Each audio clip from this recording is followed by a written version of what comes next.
probably just to elaborate further on that point is that when I look at the examples of other countries where there's been large-scale irregular arrivals, and the U.S. has that with its southern border, the EU has that with the Mideast and North Africa, it tends to correlate generally with rising anti-immigration, anti-multiculturalism, xenophobia, and the like. And so as we observe Europe deal with its migrant flows and how that plays out politically, the U.S. under Trump is probably a unique case. We'll leave that aside.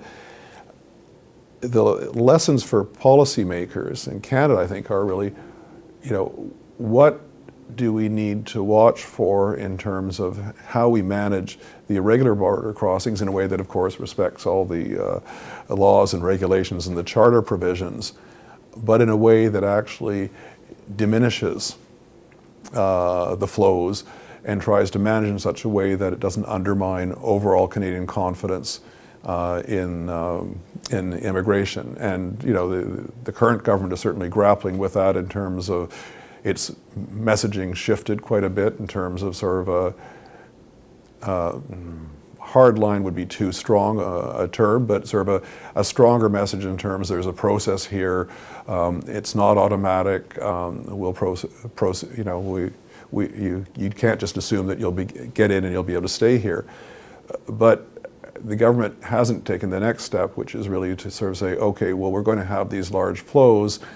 What do we need to do in terms of processing the claims quickly and, if warranted, sending people back quickly? Because we all know that the longer people stay, the harder it becomes to send people back. And I think there's a certain, obviously part of it means more resources, but it also means a sort of a look at that in terms of what are the other things we can do, because I really worry in terms of the numbers, even if people can sort of say they're not large in the broader scheme of things, but they're perceived as large, and that can change public opinion.